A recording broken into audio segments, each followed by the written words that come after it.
El Callejón del Muerto. Cuenta la leyenda que corría el año de 1600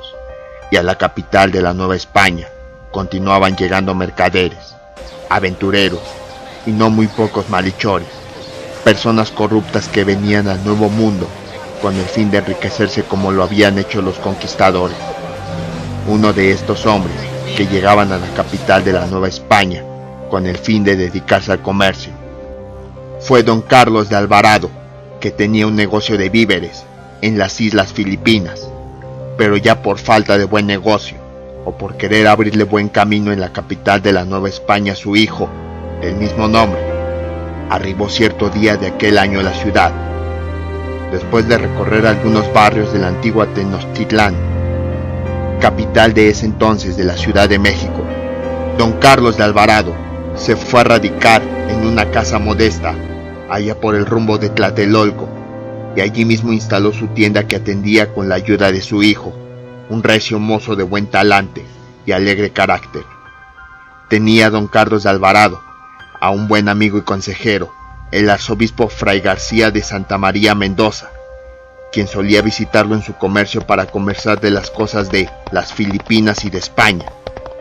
pues eran nacidos del mismo pueblo. Allí platicaban al sabor de un buen vino y de los relatos que de las islas del Pacífico contaba el comerciante. Todo iba en viento en popa en el comercio que don Carlos decidió ampliar y darle variedad a su negocio,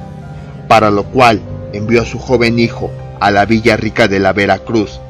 y a las costas de la región de más al sureste. Quiso la mala suerte que enfermara el hijo de don Carlos y llegara a tal grado su enfermedad que se temió por su vida. Así lo dijeron los mensajeros que informaron que era imposible trasladar al enfermo en el estado en el que se hallaba, y que sería cosa de medicinas adecuadas y de un milagro para que el joven enfermo se salvara. Lleno de dolor por la enfermedad de su hijo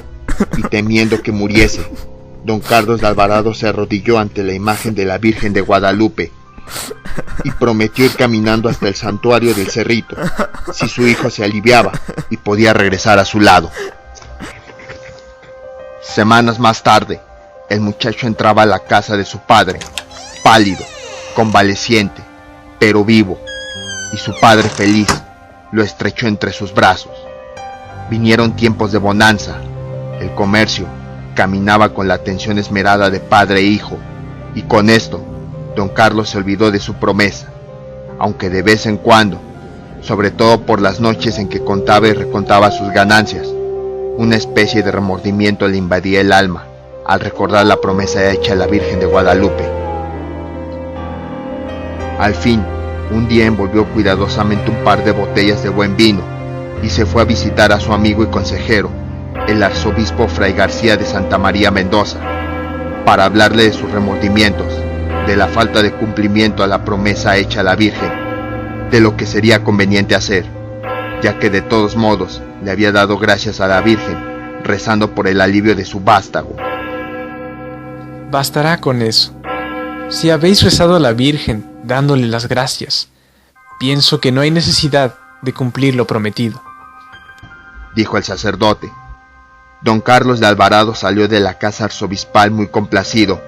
volvió a su casa, al trabajo y al olvido de aquella promesa de la cual lo había relevado el arzobispo. Pero cierto día, el arzobispo Fray García de Santa María Mendoza iba por la calle de la Misericordia cuando se topó a su viejo amigo don Carlos de Alvarado, que pálido, ojeroso, cadavérico y con una túnica blanca que lo envolvía, caminaba rezando con una vela encendida en la mano derecha, mientras su enflaquecida mano izquierda descansaba sobre su pecho. El arzobispo le reconoció enseguida y aunque estaba más pálido y delgado que la última vez que se habían visto, se acercó para preguntarle: ¿A dónde vas a estas horas, amigo Alvarado? A cumplir con la promesa de ir a darle gracias a la Virgen, respondió con voz cansada, hueca y tenebrosa don Carlos de Alvarado. No dijo más, y el prelado lo miró extrañado de pagar la manda, aun cuando él le había revelado que no era ya obligatorio hacerlo. Esa noche, el arzobispo decidió ir a visitar a su amigo para pedirle que le explicara el motivo por el cual había decidido ir a pagar la manda hasta el santuario de la Virgen, allá en el lejano cerrito, y lo encontró tendido, acostado entre 4 cirios, mientras su joven hijo Carlos lloraba ante el cadáver de su padre. Con mucho asombro el prelado vio que el sudario con que habían envuelto al muerto era idéntico al que le viera vestir esa mañana,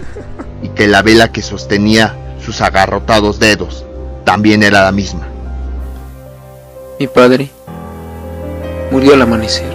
pero antes dijo que debía pagar no sé qué promesa a la Virgen, dijo el hijo entre lloros y gemidos dolorosos.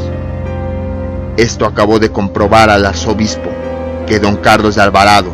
ya había muerto cuando dijo haberlo encontrado por la calle de la Misericordia. En el ánimo del sacerdote se encendió la llama de la duda y la culpa de que aquella alma hubiese vuelto al mundo para pagar una promesa que él le había dicho que no era necesario cumplir. Así pasaron los años. Carlos, el hijo de aquel próspero comerciante llegado de las Filipinas, se casó y se marchó de la Nueva España hacia la Nueva Galicia. Su padre continuó hasta terminado el siglo, deambulando con una vela encendida, cubierto con el sudario amarillento y carcomido. Desde aquel entonces, la gente llamó a la calle de esta historia el Callejón del Muerto. Es la misma que andando el tiempo fuera bautizada como Calle de la República Dominicana.